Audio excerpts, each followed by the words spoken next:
Now is it right? That looks better. There you go. All right. Okay. Well, a lot of times in Kansas, we have what's called pasture fires. And I'm going to tell you about pasture fires here in a second. And one of the things that we have to deal with is the static that it causes, because in Kansas, we burn between 30 and 60 million acres of grasslands per year.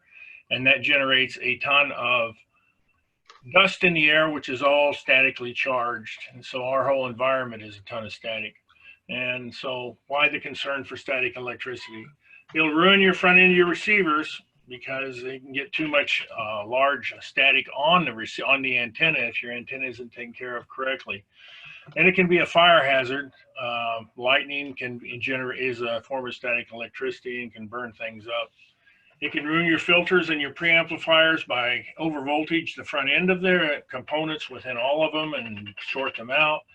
And it can be a noise on the receiver, particularly beverages and long wires that are not adequately grounded can have this crackle and fry, and then you'll get a discharge, and then it's quiet again, and in 15 minutes it comes back in. And that static discharge, if it is transferred to your hands and your body when you touch your radio, can short out computers and other equipment. So what is it? Why is it generated? What is the voltage electricity? Historically, is it electrically deadly? And how can this be done to prevent damage from it? Static electricity is basically an imbalance of electrons between two separate objects. One is a positive object, one's a negative object. In other words, electrons are improperly balanced between the two of them. When the electrons try to go to a negative or a positive, then you have a spark that results, and everyone's been shocked by those sparks. Sources of static in the environment of your radio is carpeting and plastic floor mats, antennas with improper grounding and protection, and that includes antenna coax that's not connected to anything. Pin 1 airs and electrical equipment not bleeding off the case static that can build up. Plastic ungrounded electrical access points. In other words, plastic boxes in your wall rather than metal ones. And non-conductive shoes over carpet or tile. And I'll talk about that a little bit more as it pertains to the operating room where I spent 40 years of my life.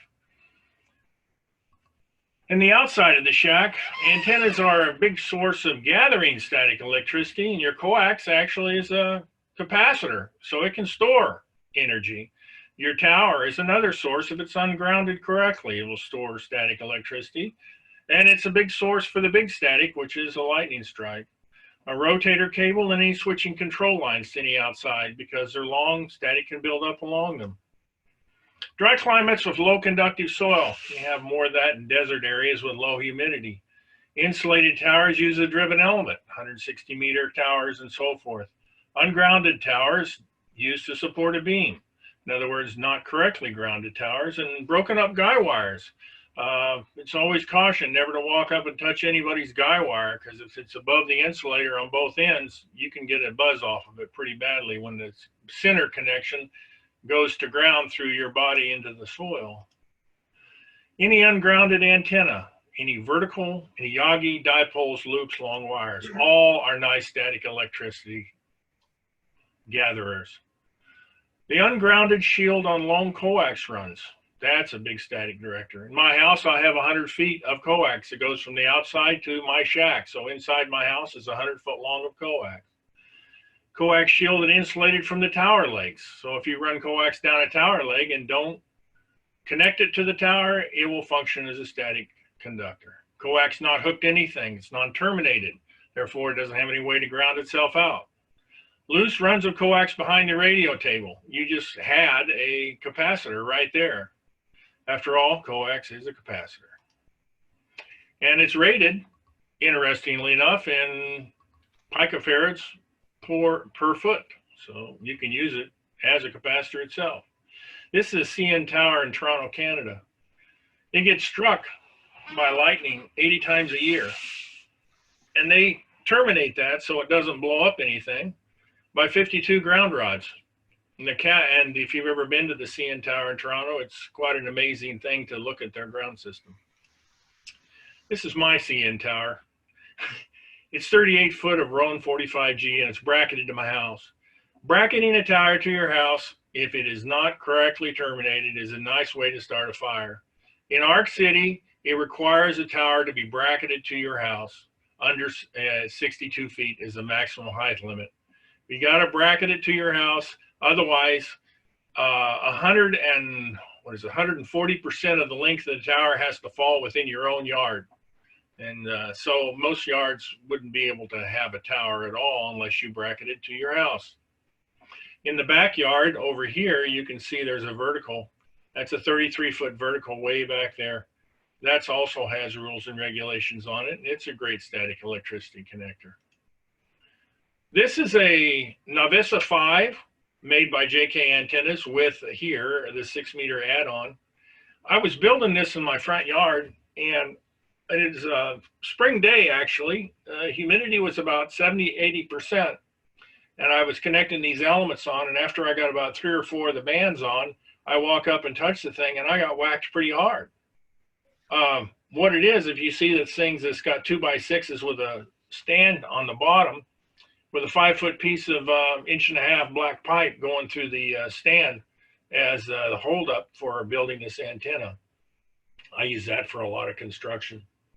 But this would isolate it from the ground so much that I walked up to it and I drew over a 1.5 centimeter spark to me. And then I says, well, it's discharged. And 5 minutes later, I walked back and the same darn thing happened again. So I ended up putting a piece of cable to it, just a 12 gauge THNN wire, and ran it over to a ground rod, which is over to my left back in these bushes here. And I didn't have any more problems with it.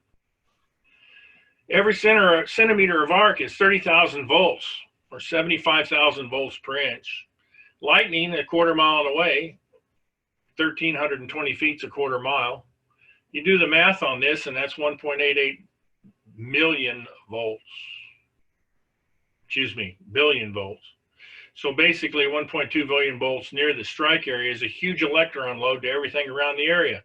This creates a massive voltage differential between the ground and everything else around it. It's trying to bleed it out, trying to decrease a voltage differential, so many volts per square inch. Well, if your tower is close to that, your tower is going to be another source. Everything else in that area is going to be loaded more, and that's going to generate a static or a voltage differential in your gear. And it will be conducted to your operating coax and to any ground you have around there, and possibly into your electrical outlets and so forth. So I've experienced this a few times.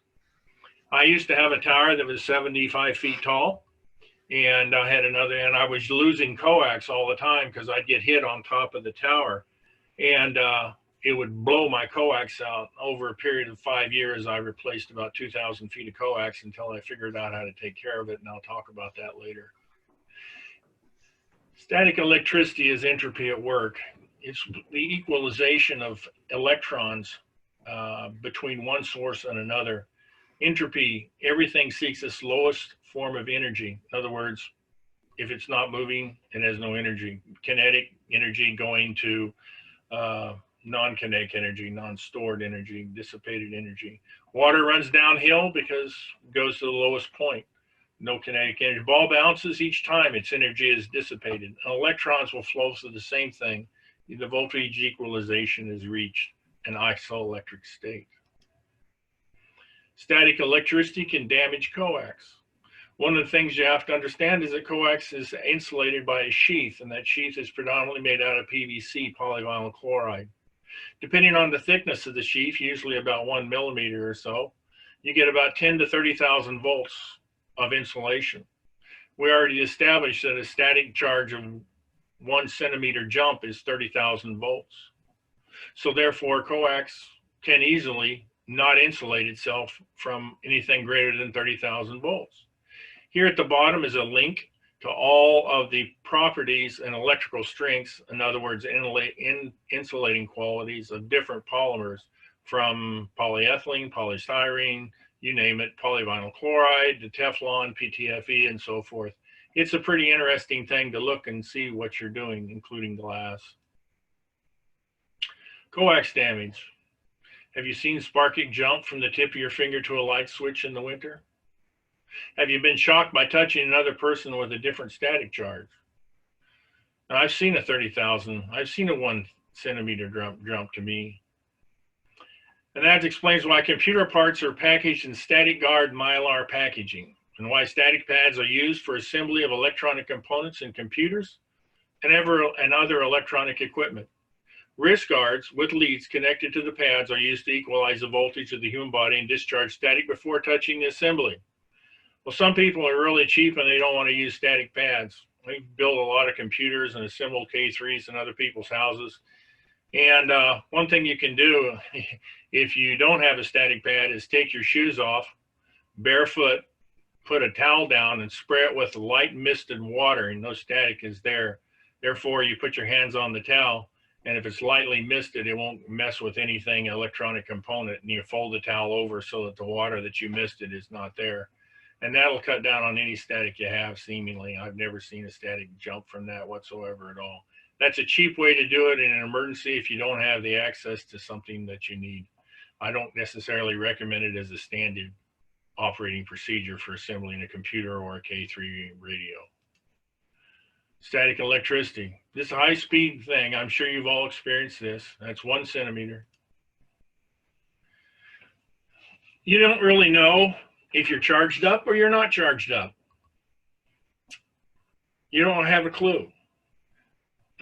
In my station, most of the time I operate barefooted because I don't like wearing shoes. I've worn them all my life, so now I'm retired. I can do whatever I want. But I walk across the carpeting, and I put my hand on the antenna switch, which has a bare coaxial connector to it, and that will ground out any or equalize. And since I've instituted what I've done in my shack, and you'll see shortly, I get absolutely no static discharge whatsoever. I get no snap, crackle, or pop. And even when I wear shoes across the carpeting, I don't get any snap, crackle, or pop whatsoever.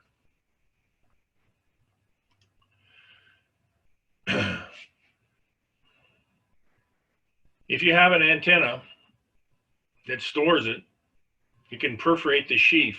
In other words, if the antenna itself and the coax going from the top of the tower down through to the base of the tower as your feed in, if you have a differential charge on the tower versus the static charge to an antenna, and if that outside braid of the coax is at a different potential from what the tower potential is, and if the potential is larger on the shield of the coax, it will perforate your sheath of the outside of the coax. And that's a pretty standard thing to tape your coax to the inside of the tower on a leg. And I mean, I think I've seen hundreds of towers like that. Pinholing perforates this sheath over time. Once a pinhole is started, the actual voltage that it takes to recreate this is lessened, and the track will be formed more and more. And eventually, sometimes you can hear a pop in your receiver headphones, and then things will be quiet for a while. You won't have this pop, and then it goes silent. And that's probably, you might have some pinholing. So if you're experiencing that, you may think about some of the solutions that I've offered in this discussion. Eventually, these pinholes will get large enough and they'll let in water or moisture, and over time it'll degrade the shield and start oxidizing the coax, and the conduction will differ. How do you know coax is oxidized? Well, copper is a nice shiny color. It's not dull. It's nice and shiny on the inside. If it's dull, a dull copper or brown instead of nice copper bright, then it's oxidized. Is it nice and shiny? If it's a silver, in other words, if it's tinned, is it a nice silver color, or is it kind of powdery white? That's oxidation. Went to houses to help Elmer people to figure out why they're having problem making contacts. And one of the first things I do is I take the coax off and I cut the connector off and I check the braid. I'll give them a new connector if the braid is good. But I've seen braid that's actually green from so much water being into it. And that's a lot of times is the most dependent part of the coax, where the water actually flows down the outside of the cable and pools. I was in one guy's house and he says, well, I got a little problem with my coax, it leaked. And I said, What do you mean leaked? Well, it kind of leaked in my shack. And I says, well, how did it leak into your shack? Well, it came right through the connector. And what he had done is he had not waterproofed the top of his coax, and it flowed right through it. Plus, it was a disaster installation. Anyway, in the end, that'll increase your velocity factor or loss in your coax, and it'll rob your radiated power, not to mention decreasing your ability to hear things. One guy even says, man, I have the greatest, quietest antenna on 80 meters you ever heard. And I says, I don't understand. What's that? He says, well, I've got a dipole up about 50 feet and it's absolutely quiet. In the middle of summer, that doesn't happen in Kansas. I went there and he had terrible coax. We put new coax in. He says, I couldn't believe the difference. He said, no, it's too damn noisy. So we want to prevent pinholes. We want to equalize the voltage at the top of the tower with everything going down the tower to the base of the tower. Easy way to do that is ground the braid to the shield at the top of the tower before proceeding to the base, and again grounding the braid at the base before entrance into the house. These are some solutions for doing exactly that. Over here on the left is a homebrew one, which I put together. In the middle is a DX Engineering one, which is a quite nice thing, and it's really a great thing. I want to call attention to these two connectors at the bottom, these two bulkhead connectors, which are kind of unique to DX Engineering. They're a great product. I'll show you them in use later. And the last one is KF7P. He manufactures a whole wonderful bunch of things for ham radio operators, and we'll talk about him in a few minutes. But he has a 4-position one. You would put this at the top of the tower before your coax proceeds down. Left cost 15, middle was 49, and KF7P is 58. But at the same time, he's allowing you to connect 4 connectors to it at the same time. Now here is a link to that. And why is it important? You know, a lot of people say, oh, I don't need to do that. Well, actually, you kind of do. In this day and age, everybody's suing everybody, seeming like. If you don't have building permits, inspections, and anything happens, public opinion, HOA rules, regulations is as important to be above reproach. The best defense is a good offense. In other words, make sure your game is right to begin with. How does one do that? Are there legal guidelines that protect us and keep us safe with best engineering practices? What are they and where can I find them? NEC Code Article 810, National Electrical Code. And there's Wikipedia about it. And this basically says what we need to do. Article 10 provides installation requirements for transmitter and receiver equipment, as well as associated wiring and cable. And this includes VHF antennas, which receive television signals, satellite dishes, roof-mounted antennas for AM, FM, XM. Amateur radio transmitting and receiving equipment, including ham radio equipment, are covered in this document. And it's pretty enlightening. One of the things about NEC is it's not an adopted national standard. You have to check with your building inspector wherever you get your permission to put up your tower, and you check with your electrical inspection people to find out what code or what part of the code they're adapting, and you follow that and you won't be in trouble. These regulations vary from state to state and municipalities. It's not a blanket effect. Some years back at C-Camp, another one in a group in our Tim Kuhlman, KD7 RUS, he's a professional engineer. He presented an excellent explanation of the National Electrical Code as it applies to us. You can see his presentation here under a PDF. Take time to read this article. It's pretty eye-opening for a lot of ways people install things lately, and it can help you prevent poor engineering and prevent legal fees if anything happens on an incidental problem. Boiling it down, the NEC takes a lot of time. It's important that you know the code. Insurance inspectors can invalidate your claim if there is an incident. One of the things you need to know about insurance is make sure what code that they're applying to your insurance policy. And so you need to follow the code of your insurance policy in addition to what the local code is. A quick summary of 810 is, and this is an eye-opener, all braid must be grounded. All equipment must be bonded to service panel. All antenna towers, verticals, and antenna coax must be grounded before entering the house. Static discharge devices must be connected to all coax entering the house. Yeah, and that includes telco and internet. The further presentations, this is a really great one by K9YC, which has already been cited in this program by another presenter. He has an extensive web page. Just go to his page and read and get educated. He is excellent. He has been a great speaker at both Pacificon, Visalia International DX Convention, and he's a contributor to NCJ. He has a great article. If you have another thing that's been mentioned in the previous presentations is the use of toroids and so forth. He has a great article on what toroid, what type of mix, when to use it, how many to use, what it's good, what it's not, all the resistances at different frequencies, and how to take care of RFI on power leads and coax and every other thing. Transmitting, receiving stations, antenna systems. One of the things I've seen people do is put in attic antennas. One of the NEC says a minimum of 3-inch clearance from RF conductor to structure. Well, I don't know if that means that it's illegal to put an antenna in your attic and transmit, but it means you have to have 3 inches from any of the attic rafters and so forth. I've seen some installations where people actually stapled THNN wire to the rafter supports in their the rafter and roof supports in their attic. This is not good. You can cause a fire by doing this. There is a good chance you can kiss your insurance coverage goodbye if you do this.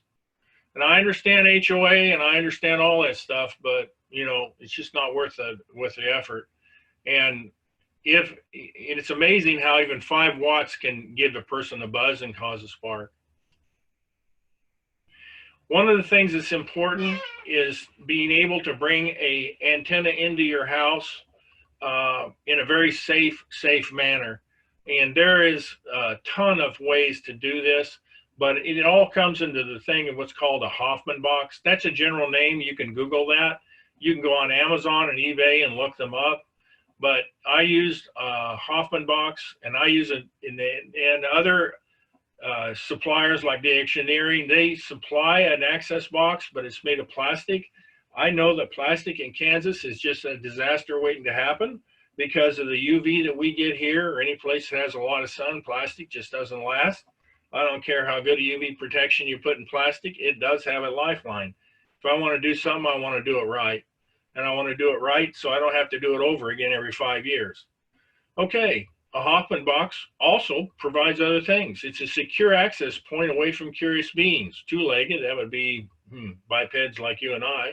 4-legged, like possums, raccoons, skunks, and every other rodent that crawls up and wants to find a little sniff around. Then 6-legged would be your insects and arachnoids and anything else, including your other rodents, mice, and everything else that tries to get in when they see heat coming through your wall. They want to keep warm in the winter, or they smell bacon frying and want to try to get into your house. KF7P, I mentioned him before. He has a web page and he authorizes the business. He's a great place to buy copper strapping to. He's got really good Hoffman panels. He has whatever you want for whatever size of installation you want to make, period. He's got it down. And not only that, he has a great YouTube that gives tremendous ideas on, and it's just not one example, it's multiple examples of the things that he's created to help people become safe. And he has a great web page of products from tower safety and everything else involved. And I do highly recommend going to the web page, just the kf7p.com page, and taking a peruse around there.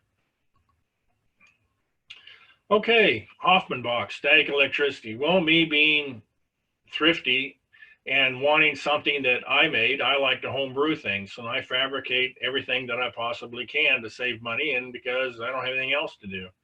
This is what I got from Amazon. It's a Hoffman Box. Pretty sizable, 6 inches deep. I like the deeper Hoffman Box because it allows me to get my hands in there and not have to worry about the door shorting things out, because it gives me a good space to work in. And I customized my Hoffman Box. It cost me $137 off eBay. And inside mine, I used Alpha Delta coax surge protectors. They're both serviceable. They're the only ones I've ever found that are serviceable, and they're made in the United States. They are approved for government installations, and the government has a paper about these. PolyPhasers are not serviceable, as far as I know. They are expensive due to their importation because they're made in China. DX Engineering rotor cable surge protectors with MOVs on each line is what I use for my rotor cable. Plus, it's a secure tower ground system. It keeps the bugs and rodents out of the house and provides easy maintenance for cable access. There are all kinds of surge devices out there. You can Google them, and there's a lot of later models. They're pretty. Some companies' later models are all pretty much the same. Some allow DC to flow through the coax for like switching, power switches, remote switches to the antenna. Others don't. The ones that don't allow DC generally have a series capacitor in line with this interconductor, so it interrupts the flow of current. PolyPhaser makes a lot of models that have these capacitors in series, so make sure when you buy it that if you want to use DC switching at the remote of your coax, make sure it's not one of them. Make sure it's one that does allow you to pass DC through the coax. And I say personally, I don't like the idea of using a bias T to inject DC into the coax. It's expensive and another thing to go wrong in the heat of battle. Plus, if you're bias T and inserting DC, if your DC is not 100% pure, it'll induce hum on the receive section. And that's a problem that we all have problems with. We don't want the noise floor of our receivers to be higher. So for me, it's just easier to use a line bleed box, just the same thing that you'd use for your rotor cable, and just connect a DC to it through that to make sure that you don't have problems. This is my Hoffman box. This is how I made it. I showed you the picture of it before. Here is the DX Engineering that I got from DX Engineering, the Alpha Delta surge protectors here. And this is the DX Engineering box that I used for my rotor cable feed into my house. I'm 6'4". I don't like to bend over and work on stuff. So I like to put it at my height, which is basically almost right on my face so I can see. I wear glasses. I've gotten older, so I really like to see things closer. And so what I did, my house offers some unique challenges. Over on the right, you'll see a steel conduit going to another Hoffman box. That Hoffman box has a hole which goes to another conduit, which goes the full length of my house into my shack almost. And the coax goes down this area here over on the left into the cable through the tube of conduit, and then goes straight across. Putting the smaller Hoffman box there at the bottom allowed me to pull cable very easily without making hardly any turns at all. So there's a messenger rope in the bottom box here, and I just pull it straight through, and then I can just thread the last 4 feet up into the box very easily. So that was an ergonomic engineering thing that I said, man, I cannot do this. I've got to have something higher, and that's why I put the Hoffman box higher. Originally, let me go back one slide. Originally, I only used this box, and if we open the box up, you'd see 4 barrel connectors in the bottom of the box grounded to that box, and then they went to a ground wire. That wasn't adequately grounded, and I'll tell you what happened and what I experienced. Anyway, the other thing is running coax through a conduit. You might want to consider using LMR 400 because it's double shielded. When you run 2 RG213 next to each other, if you're running SO2R, you can have crosstalk in between your cables somewhat if they're not adequately grounded. Also, in my house, because I have a 100-foot run of coax, if the coax is not adequately grounded, it functions as an antenna and radiates all this garbage, which would be RF on the outside of your coax, and it enters your electrical system and ruins your TV. When you're running a 48-hour contest and your wife can't watch television, your life is not happy. So therefore, I covered that. And inside my house, because I had that 100-foot of coax run, I took another chance of making sure that it was grounded adequately. So I built this, which is an angle iron, and I use bulkhead connectors. These bulkhead connectors are kind of hard to find. The 2-inch ones, you can get 1.5 inches a lot, but the 2-inch ones I got from, I think it's W5SWL, and they're only like $3 a piece, and they're really great here. So anyway, that's what I did, and I use a braid here that goes to the station ground as to bleed off the static from the outside of the coax. Once the coax is grounded to the bus, it's connected to my station through switches, and these switches again have static discharge to them. I use alpha delta switches, so I have two methods of static discharge. I have one outside the house before the coax enters my house, and I have one inside the shack. And the other aspect of it is these switches, when put to the center conduction position, that is, they are a direct ground from both the center pin and the coax to ground, and they ground out your antenna center pin. So they're grounded, and therefore it would save the static protectors a little bit because your whole system's grounded, both the shield and the center conductor. This same tube inside the switch is used in the lightning protection surge protector outside, which was in the Hoffman box that I showed you earlier. These are the switches. This is the alpha delta. This is the center position of the coax, which indicates ground. So when I come in, I walk in the room and I put my hand right on top of these connectors right here. Those are connected to ground because you saw them connected to the wall that goes to station ground. If there's any static electricity in me, it's bled off right away. Since I've started doing these things, I've never been shocked ever before since then at all, period. And that saved anxiety on my part. My son had problems with static electricity in his shack, and he blew out three sets of microphones because of static electricity. He had a unique solution, and I have mine. I'll tell you what his is in a minute. Once these go in here, my cables come in the side here and then go in and feed up through here and then down into these boxes. One of the things, these are a full stack of VA6AM filters. I have a triplexer for 160/80/40, and that's the vertical in the backyard. And I have a triplexer for 20/15/10. I have an extra switch set up here that you can bypass the entire stack and run a bypass directly to the antenna without running through the stack, either the vertical stack or the tri-bender up here, which I have. Every electrical lightning arrestor has a certain breakover voltage. It's stated in their specs. One of the things you have to realize is that when you use this, it's not recommended to use a higher SWR than 3:1 when using these devices, particularly when you're using power, because the power that you have with a high SWR can have a large voltage on this system, and you will exceed the breakover voltage of the static discharge tube. I use alpha delta transit traps. The 4 article and specs for these traps that are government military are rated right there at the bottom of the page. You can read them. And I really did a lot of thought about, what are these static discharge tubes? Where can I get them? Where are they? What can I learn about them? So everything you ever wanted to know is from a Mauser Publications, and this is by Born, and they're a major they're a major producer of these static discharge tubes. After a while, with many, this article basically says the first time a static discharge tube fires, it takes a higher voltage to fire the tube. And after that, it levels off at a certain voltage. And then it's only good for a certain period of time. How long it will take, no one really knows. And that's why, when is it going to burn out? And what's the evidence of this? Well, the evidence of this, according to Alpha Delta, is a rising SWR to a complete short. So make sure you're always watching your power meters and your SWR when you have a system set up. You don't want to short out your amp.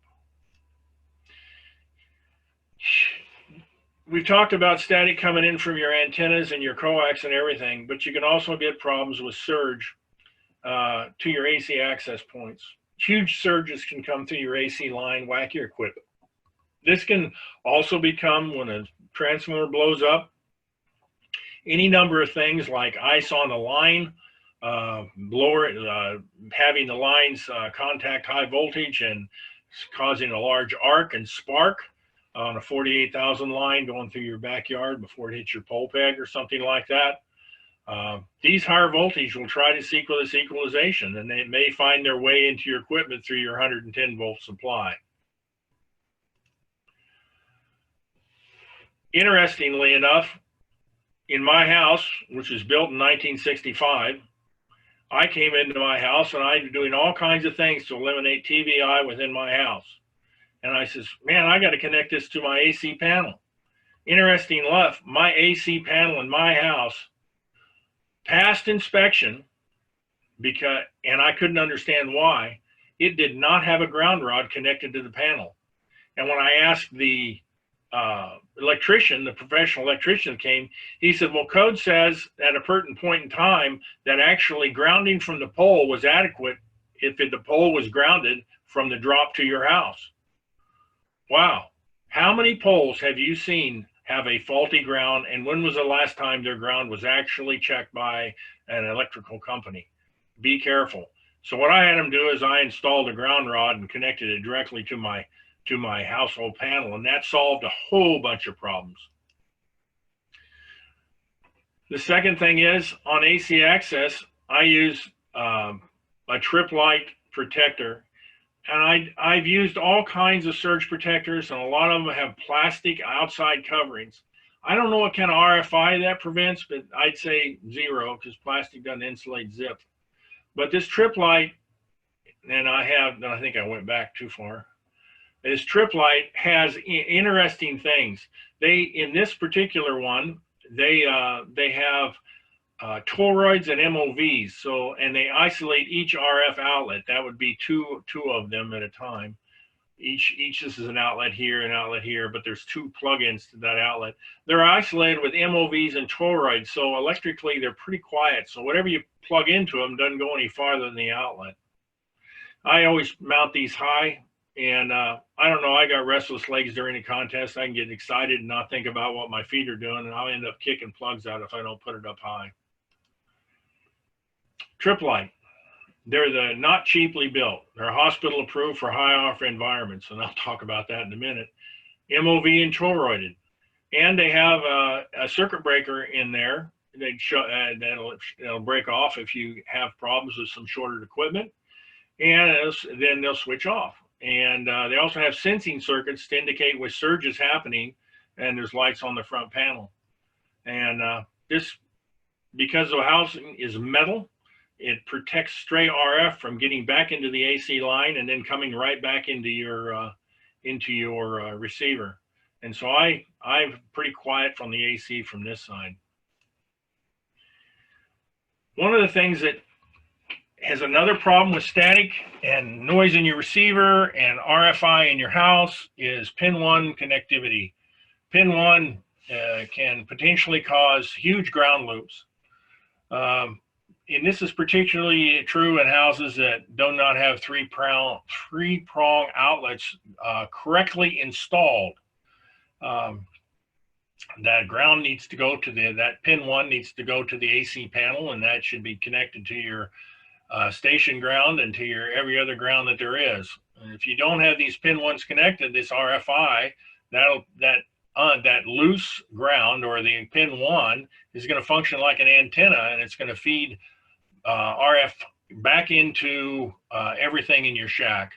One of the problems that you have is one of the major sources of noise in your shack can be your computer. You go to places and, oh, I want a big powerful computer. Well, you don't really need a big powerful one. One of the ways to keep RFI from computers out of your front end of your receiver is not get the pretty plastic gamer boxes. And you do not want to be able to see the inside of your box. You want it 100% metal covered, and you need solid metal RF environment approved machines. Additionally, I ground all these computer parts, the case itself, that is, to a pipe running the length of the braid, which all the connectors there, all my equipment is connected to. And this additionally goes to the station ground and tower ground, which is connected to the AC panel. Selecting a computer, a lot of people have problems. They say, well, I need 50,000 toroids to keep my RFI out of my stuff. Well, a lot of it has to do with computer selection.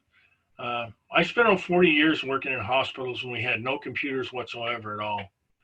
I've seen everything now being networked, computer controlled, and high RFI environment.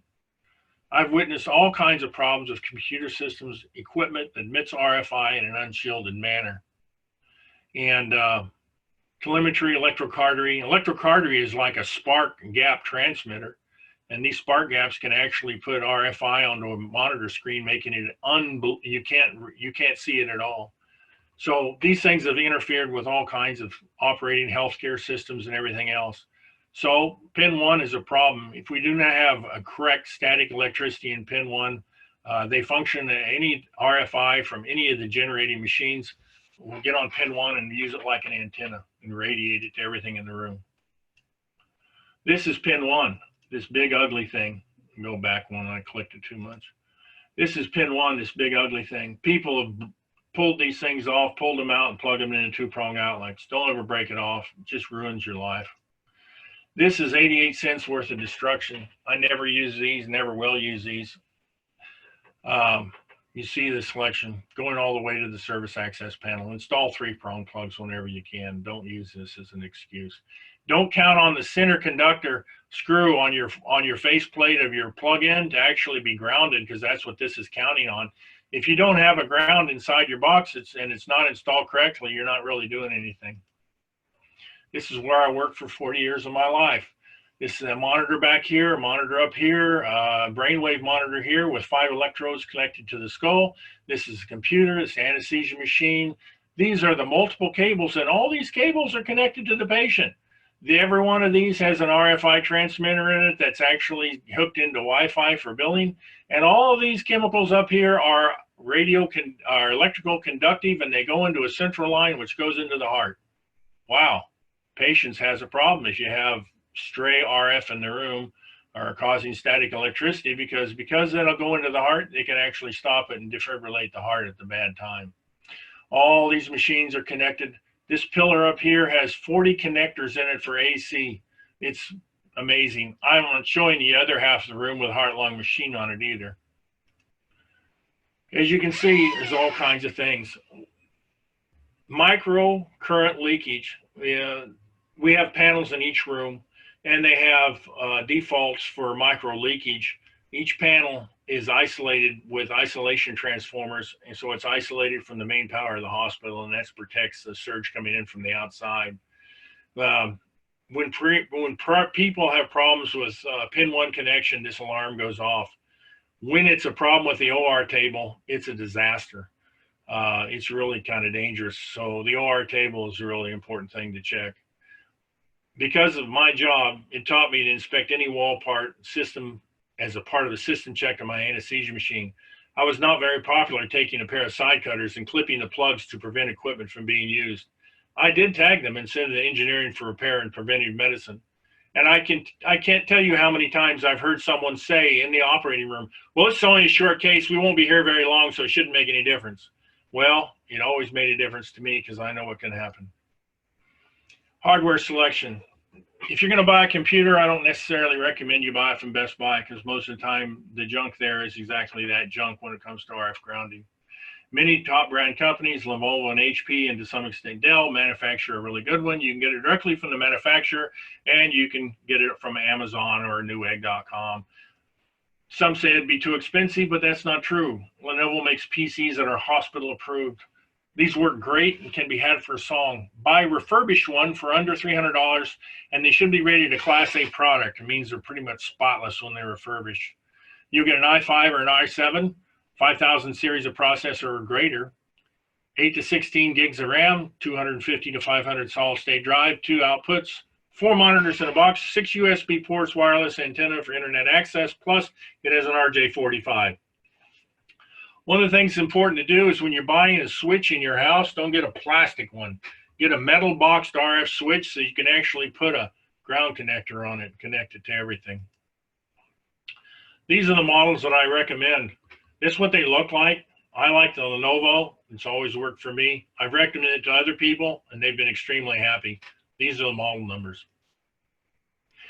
I installed this in my shack using a standard, which I put 2 monitors on, and then it doesn't take up any room on the operating table from radios and crowd things around. You can put a sticky Velcro on the back of the box itself and stick it to the back of a monitor. This provides a couple of things. If you have it on the floor, you're not running cables all over everything. It's a short run, basically computer to monitor, USB port to your radios and or other switch devices that need a USB port. So they're not long, so RF pickup is lessened, and you may not need chokes on your lines. And the only one that I only use 1 RF choke in my shack. And that's all I found that I needed this time, running 1500 watts. Here's how I mount it. It's my standard where my 2 monitors are placed, and it's kind of sloppy, but I just use 2 band clamps that are come out of your hardware plumbing and put it on there. Metal, grounded, good to go. I use a VESA compliant monitor stand, and VESA monitors enable you to take the back stand off of them and put them onto a stand like this. We talk about monitors. I'm sure you guys have seen monitors. You run your hand across the stream, pop, pop, pop, pop, pop, static. That was the old CRT monitor. Some of the people in the shack still might be using some of these. I think you should probably get rid of them. There's a couple of reasons. You notice that when you move your monitor to a CRT, that the next to a big amplifier power supply, that the inductor inside that, the inductive field, will skew the monitor screen by magnetically refocusing things. So it's talking to things. There's RF fields that are induced. So from that, I try to keep the power supplies, because of the large inductive field or flux field, away from anything that's transceiver. I mount them farther away. Elcraft did a really good thing. They allow you to put the computer power supply clear on the floor. It is a switching supply also. Morgan, you have about 10 minutes. Yep, I see that. I've got a timer. And so therefore I recommend the monitors that I recommend, and I recommend these based on hospital environments, functioning in large RF environments, and they're like bomb-proof. They're great and they're cheap. $142 for a 21.5-inch monitor, LED, VESA compliant. Also with these monitors, you get 3 cables. You get a VGA, a HDMI, and a DisplayPort cable. Sometimes those cables as much as $20, $29 a piece. You get 3 of them. And I have 2 of these on a VESA compliant standard. I personally like carpeting in my shack. It dampens the noise and cuts down on echoes, but there's a problem generating static charge. The solution I've used is to run a braid at the base of the carpet and connect it to the station ground. It bleeds the static off that way. My son has the same problem in his shack. What he did is he put a piece of circuit board and screwed it to the side of his table, which he uses a door for, and he runs that as a ground, and so he doesn't get whacked very hard. He puts like a 1 mega ohm resistor in series with that ground to the station ground. And when he walks in, the first thing he does is he touches that plate, and he doesn't get whacked because the resistor keeps it from the current from flowing very fast. So he just holds his hand on there for a few seconds, and that bleeds the static off, and he hadn't lost any microphones since then. The elimination of plastic carpet protectors in your shack is another important thing of static.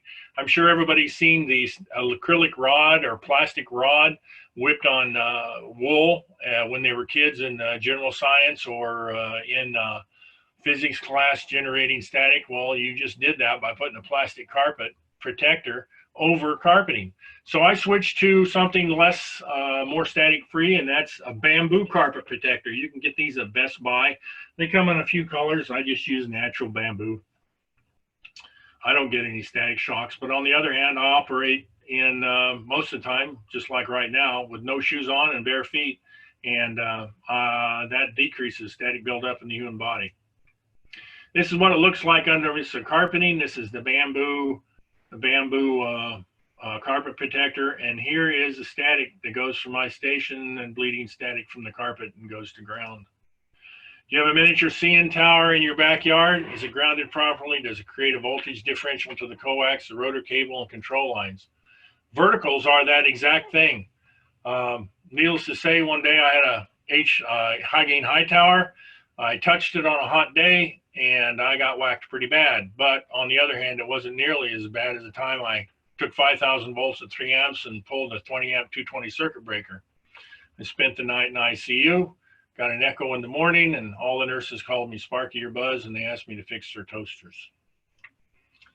Grounding an antenna. Yep, that's a vertical to DC, but not RF. This is done with a shunt coil. A vertical is about 32 ohms at resonance if it's properly radially hooked up. It's not the best match for 50 ohm coax, so one needs a match. You can accomplish this with a hairpin or basically shunt coil that bleeds the DC off, but it doesn't allow static to collect on the vertical. These can be made or purchased commercially. Here's one from DX Engineering. And here's another one that's sold by DX Engineering. You might recognize this as something from the HF9V, HF6V, HF2V antennas. Basically, this is what it is. For $27.99, that's what it is. And you actually tune this for resonance by stretching or compressing the coil. One thing I do is I mount these inside of a 4x4 by 2-inch plastic box, and I stretch them out so they're weather protected, because eventually those things kind of wear off. Put them in a box protects them. Another thing you can do is you can use an Unon. You can buy this Unon from eBay. It's 32. It's not a 32 ohm match, but it's a 1 to 2 or 50 to 25 ohm coax here, vertical there. So you'll have a little mismatch. It's 29 bucks. Stick it in a box. You'll be happy. Takes about a week to get. CSS BikeMark is another manufacturer. They manufacture some really good products. They're not high end. They have a full line of toroids. If you need toroids, you can get it from them. Unons and Ballons. They have all kinds of neat stuff. And they manufacture a 50 to 32 ohm, which is ideal. This is a picture of another one. They didn't have the picture in there, but this is a general representation of what you're going to be getting. Then another one, Ballon Designs, which is a great Ballon manufacturing company for both Ballons, Unons, and all kinds of other toroidal products.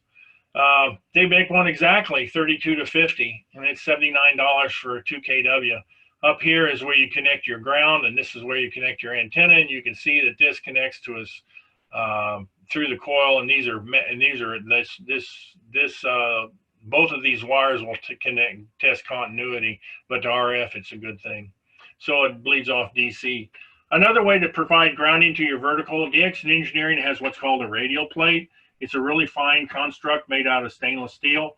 And this is the bulkhead connector that I talked about. They use this and the same connector on this as they do on their tower grounding leg apparatus. It's a very, very nice thing. Additionally, instead of just using the radial field as a ground, I drive an 8-foot ground rod at the base of the vertical. This is my installation of the vertical in the backyard. You'll see down here, very down here, is my 8-foot ground rod connected to this, and there's my shunt coil. This is not a recommended practice of putting braid to the, but this is a tilt over tower, and I'm constantly messing with it, testing stuff out. So I use a braid on this. If it gets bad or I notice anything different, I'll change it out, no problems. As you notice that none of the radial plate, it has a bunch of holes in it. I had this installed and I went off to work in Maine for a while. My yard company came in and decided they'd do a really good job of cutting the grass.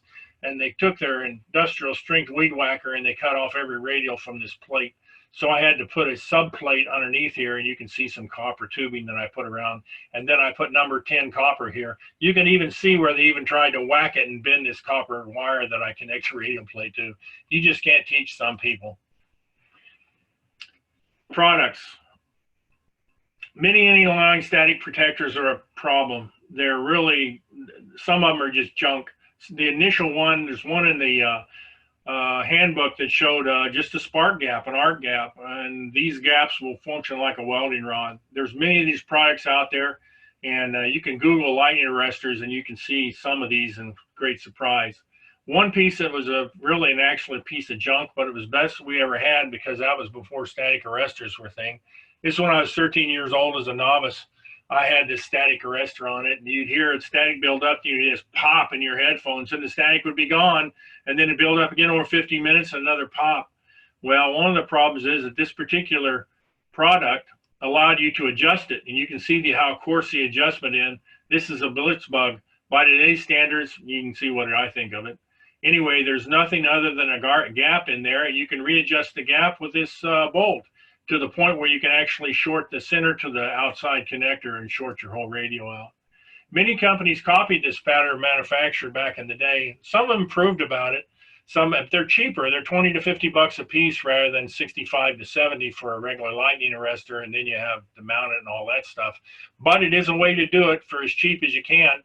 And these can be used really well at a field day situation. But whenever you connect coax to it, it needs to be waterproof. MFJ got on the bandwagon and put gas discharge in it, and that's their form of a Blitz Bug now. It's 3495 rated at 400 watts PEP, and that's because of the breakover voltage inside of the gas discharge tube. This is another one.